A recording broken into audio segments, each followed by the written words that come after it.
and whippoorwill call. And even is night, I hurry to my blue heaven. G'day and welcome to episode number 34 of My Blue Heaven. And yeah, I don't know if you're going to be able to wipe the smile off my face throughout this episode. I won't keep you that long tonight. Yeah, what a week. Hey, what a week leading up to the weekend. Obviously the appointment of David Teague to a 3-year contract as senior coach. And then obviously the news slightly soured by Daisy Thomas, a much-loved figure around the club now, not being offered a contract for next year. But the way Daisy responded to that, the way he spoke to the group, gave us a real sense of confidence going into the weekend's game against St Kilda. Big game. Really built up this one. Obviously, Ratton v Teague. Ratton, former coach of the Carlton Football Club, former champion of the Carlton Football Club, a bloke that we may have been interested in getting back to the club to be our senior coach. There was a lot to like about this contest. Evenly matched. St Kilda have owned us for a number of years now. They've had our measure, and then to lose Wiedering just before the game. We lost Jones during the week, so our two best key defenders it was a bitter pill to swallow before the game. I know the murmurings around the crowd with the replacement with Darcy Lang coming into the team. It didn't look great at that time, but what we know now with David Teague is he's got this calmness about him, and it's this calmness and a surety that not only resonates now through the playing group, but I think it's now starting to resonate through the supporters as well. And I did put a tweet out, beware the wounded, because I was actually quite confident, even without Wiedering and Jones, that we could actually cover them just because of the faith I have in what David Teague has been able to do over the last 10 or so weeks. So, and it played out that way. Don't get me wrong, I wasn't overly confident when we lost Weeders, but I think in past times when we lost players of such calibre, we would have been on the receiving end of an absolute belting. So it's not so much about personnel anymore; it's about who we put on the park. And that team on the weekend, when you look at it and break it down talent-wise, we probably didn't have the talent of St Kilda, and I think that makes the win even sweeter. It was a cracker of a game. It was finals-like, and for me now, it's going to be hard to topple. And I was thinking about this over the last couple of days, that for me, this was the climax to our season. If it was like a Hollywood movie, or even in our case, we're sitting 16th on the ladder, like some sort of C-grade American telly movie, that this was the climax for me, the crescendo, the high point. The tension in this game, the build-up to it, the way it unfolded, the lead changes. St Kilda, when we got out to a fairly decent start, the Saints hit back, we hit back, hit the lead, then they hit the lead, then we got in front in the last quarter. They hit, it was just unbelievable. And the way we showed resolve to be able to steady, to have belief in ourselves, to get the 4 points in the end was something which I don't think we've seen for a long time. And this is the type of win when I think about it, when I close my eyes and I envisage what I want our club and our team to look like. And I've spoken a lot about team over the course of this year. This is what I want it to look like. Everyone's stepping up at significant, important times in the game. To be honest, I did not look at many stats through the course of the game or even after the game. I know we're beaten in clearances. That's the second week in a row that we've been in clearances, but it didn't really matter. The way we set up behind the ball, the way we transitioned the ball from half back, some of our transition with our kicking was just, there was one in the first quarter which involved, I think, Simo and O'Brien and Kennedy to McGovern resulted in the goal. Then I think it was Simo in the third quarter, Simo to Harry, who marked, contested grab, handball to Murphy, then kicked into open space to McGovern for a goal. I mean, that's the type of ball movement, that's the type of transition that we've only been dreaming of, for a while now. So, yeah, this was our grand final. This was our final. I know it sounds weird. I know we've got one more game left against the Cats this weekend. It's a free hit as far as I'm concerned. I go into this game with no nerves at all as a supporter. We're on the road. It feels like an interstate game. They're terribly hard to beat down there, the Cats, on that ground. So I'm not expecting a win. And as I said, it's just a complete free hit. I reckon we'll be competitive and who bloody knows. But for me on the weekend, that was it. I could quite happily just pack up shop now and look forward to next season. That's just the way I'm feeling at the moment. I want to go through a few players, maybe not players that, I'll sort of go through in regards to some of the players I thought stood up at significant moments and give a bit of credit to some blokes who've been maligned a little bit along the way. I think that's important that everyone's acknowledged throughout the course of the season, even if the player's not going to be at the club next year. I think that when you pull on the Carlton football, you pull on the jumper, you need to have respect from the supporters. But it's two-way. I think players need to go out there and earn that respect. So I want to start with Darcy Lang. He came into the team after a dreadful game, and let's be honest, he hasn't really shown a lot since he came back into the team. He's had his opportunities.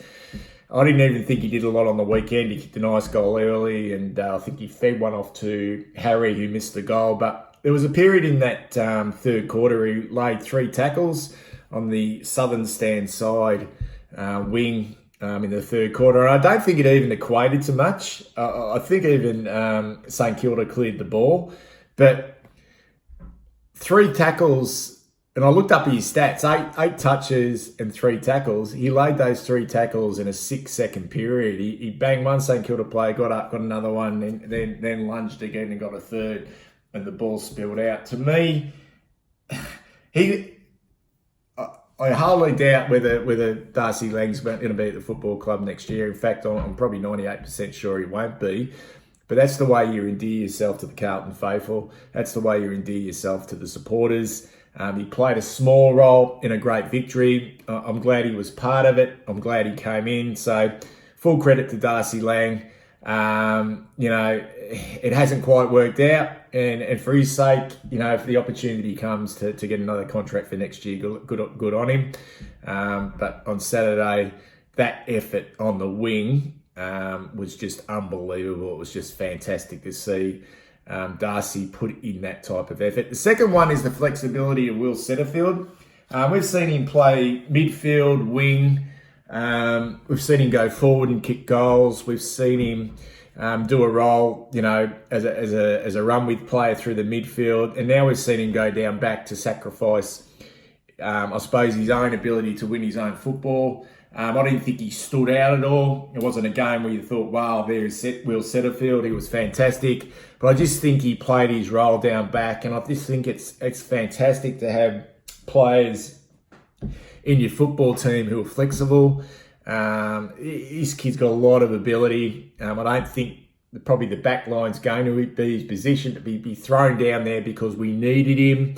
And when he did have the ball, he looked assured. He looked steady.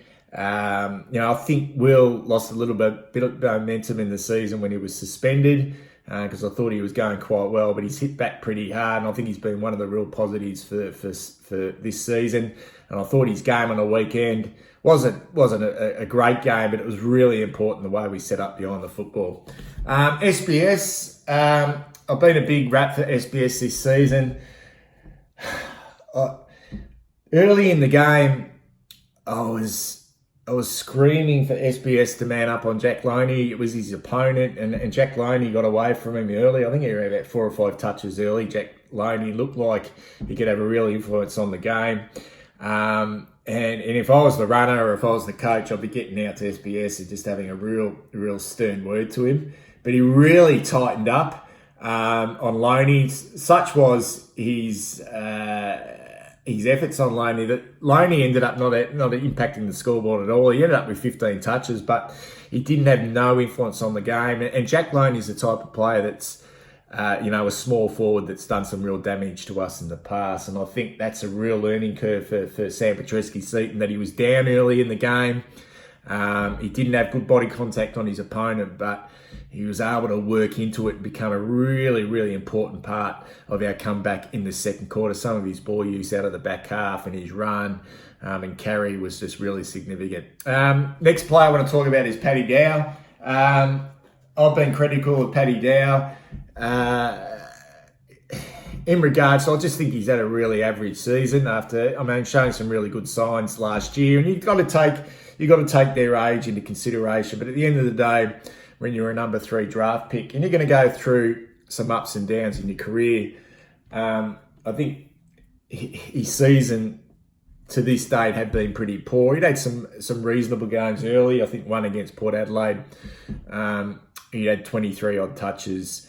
But this one for me, hopefully, was a turning point for him. I mean, it was the first time in 5 outings that he got over double figures in possessions. He had got 19 touches, kicked a clutch goal in that last quarter. His hands were fantastic.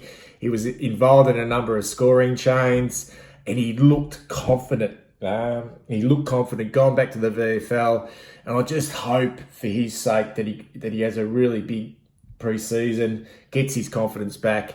There's no doubt that with his kicking, he got the yips with his kicking, and that's affected the way he's played, almost to the point where maybe he didn't want to get his hands on the pill. So it's full credit to the coaching staff and their way they handled him. I thought he was really good on the weekend. Jack and Harry, so that's Jack Silvani and Harry Mackay. I thought they played their best games for the football club. I know Harry's had a couple of breakout games, the one against the Bulldogs earlier in the year, but this was in the heat. I didn't think, the game against the Bulldogs earlier in the year, he had Zane Cordy. It just didn't feel right. It was a great game, but this one to me, big occasion, MCG, on a seasoned campaigner in Nathan Brown, who's a premiership defender. I know he's at the back end of his career, but he looked imposing, Harry, and I know his kicking's down at the moment. There's a lot of talk out there that he's suffering from OP. Let's be frank here. If maybe he's had sore groins, but if Harry Mackay was suffering from osteopubis, there is no way the club would be playing him at the back end of the season. So let's get that straight right now. He's just got the yips, which he's shown he can kick goals. I haven't got a problem with that. Let's have a look at what he's doing. He's I think the last 3 out of 5 games he's had more than double-figure marks. He's working hard up the ground. He's getting into good positions, and he looks big. He looks strong, and I love his demeanour. I love Harry's demeanour. He come into the competition as a young kid, brash, confident, a little bit cocky. He's still got that little bit about him, but now it's controlled. He knows what he needs to do to be a really good AFL footballer. And what I love when he swung onto his left foot in that last quarter and kicked one of the goals of the season. And it reminded me of Lance Whitnell's goal in 99 prelim from a similar spot. A little bit different goal, but a similar occasion. His celebration wasn't over the top. He just put the one hand in the air, and there was a little bit of swagger there. But I love his body language this season. We have got a serious player on our hands with Harry Mackay. He just needs to obviously tidy up that goal kicking. Jack, has there been a bigger positive since Teague took over than Jack Silvani? I don't think there is. 2-year contract. Surprising he didn't get 3, considering David Cunningham got 3. 2's great though for Jack. I mean, he's creative, keeps his feet. He's picked up a turn of speed. He's in everything. He's in absolutely everything at the moment, and it's just a joy to watch. Jack Silvani on the weekend thought he was absolutely sensational. The three veterans, Murphy, Cruiser and Simo, and you could probably throw it in there as well. Murphy, I felt it was the best game he played all year, and he's had some rippers since T took over. His ball use was unbelievable. And how good has he been, Mark Murphy? Stood up at important times. He looks engaged. He looks like he wants to be a part of something pretty special. Cruiser got beaten in the headouts, but he was up against a really, really young colt in Rowan Marshall, who we were a little bit worried about. Didn't have a great game the week before, big cruise, but he ran on top of the ground, and his last quarter was sensational. Can't fault his effort, can't fault the importance of Matthew Cruiser to this football team, particularly next season and possibly the year after. So great game. And Simo, wow, yeah. I mean, you're just going to have to cop Simo's ball use a little bit, at the back end of his career, but the strengths he brings to this group, and that run through the middle where he burned off, was it Jack Loney, I think it was, and he went through the guts and fed it off to Joshy DeLuca, was one of the highlights of the afternoon. He is an absolute marvel. To hear that he's going to be going around next year just brings, it just brings a smile to your face. Mitch McGovern, yep, he showed last week against the Tigers, I thought, in difficult conditions, and he showed on the weekend 3 goals of what a value he's going to be. He loves the club. I love this. I don't think that's contrived at all, this grabbing the emblem. I think we love to see that. We love to see the emotion. He's done it hard. I don't think anyone ever doubted Mitch McGovern's ability, and he's showing what a valuable player he's going to be to the football club over the next 2 or 3 seasons. I thought he was superb. The mark, the kicking, the disposal. It was a fantastic performance. Daisy, well, yeah, the way he handled himself during the week and the way he responded on the weekend, the way he played, didn't drop his bundle. You just got to take your hat off to Daisy. I mean, I'm not going to even buy into the facts. I'm not interested in petitions. I'm not interested in, saying, he deserves a contract for next season. I thought he would have got a contract, but I understand where the club is coming from. You've got to have the empathy for list management, and just trust the club that they know what they're doing. And as far as I'm concerned, it seems to me that Daisy, although he would have loved to have played on, was more than happy to accept the club's decision, and fantastic for him. And finally, the big one. Levi. Fuck. Wowee. What a fucking game by Levi, eh? We talk about big games, and if we talk about this, if this was a final, say for example this was a grand final, this is the type of Norm Smith medal performance. And I might be carrying on a little bit there, but wow. I don't think, Cripper's had some big games this year, and there may be a few others who've had standout performances, but for me, this is the game. This is the individual performance. This was a team performance, but this one, to me, stood out than any other individual performance in 2019. To go down back in an unfamiliar role, I know he's played it this year, but really, this year's the first time he's played down back, and to hold it together, to have Brett Ratton send Jake Carlisle forward in the last big quarter because he was just so frustrated about what Levi was doing. His ability to read the ball in the air.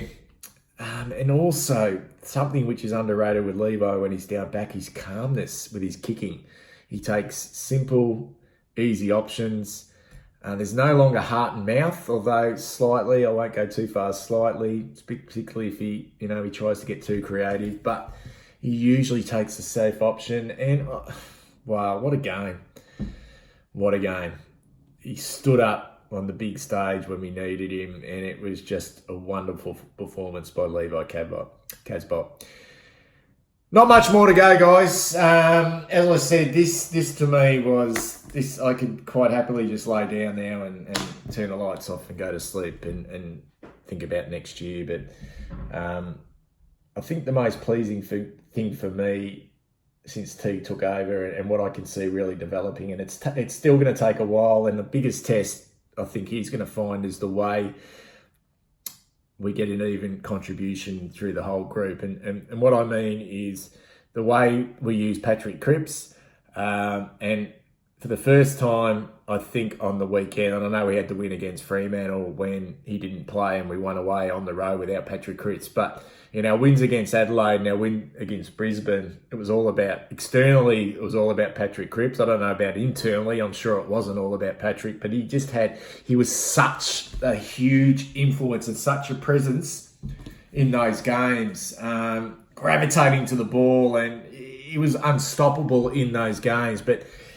he had very limited impact. And I know he played an important role and he ended up with 22 odd touches and, but, and even David Teague after the game said that he played a sacrificial role, which I like to hear that. But we won a really important game lacking key personnel out of the team and lacking the influence of Patrick Cripps. And I think this, for us, is massive. We know what a wonderful footballer he is. We know how good he is. We love him at our football club, and we want him to be a great player, which he is. But we don't want it all about Patrick Cripps. We don't want to put all our eggs into one basket. We want an even contribution, or try to get an even contribution. We did that on the weekend. That's about it. I just want to finish off with, obviously, the appointment of David Teague. I think the thing that struck me last week with what transpired with David Teague and Kane Little and Mark Lagudache and the people involved at the club, obviously involved in appointing Teague, was we're ready. I think we are ready to make significant inroads next season. I thought at the start of the season, this is why I think the first half of the season was such a waste, but the club are ready to go. So next year, it's knocking on the door of playing finals, or even playing finals next year, and there are no excuses. I think they're going to they've obviously backed Teague, which is great. And I was thinking the key thing that we've tried to get out of David Teague so far, and there's no doubt he'll make changes over the pre-season. I got this lovely letter from Anthony from League Tees, and he sent me a couple of these badges. I'm on the Teague train, so check out their website. Also, this great Avco t-shirt, which I've worn before. Just a brilliant company. Really respect the history of the game, and I think if you're my era, you're sort of brought up in old times to see some of this stuff coming back. It just brings back some fabulous memories. So, but Anthony from League T sent me this beautiful note, and I think this sums up exactly what David Teague has brought to the club in his short time as senior coach. Hi, Bucky. Thought I'd flick you a badge, mate. I'm not into hero worship, and I reckon everyone at the club is unproven until they bring us home a flag, and I think that is true. Okay, we've got a lot of hard work to do to get that. But a lot of us are feeling hopeful and proud about the club's choice. Teague comes across as a man with integrity and quiet determination, relatable and adaptable, not a robot. There is a lot of hard work left to do, but this feels like a forward step. Thanks for all your support.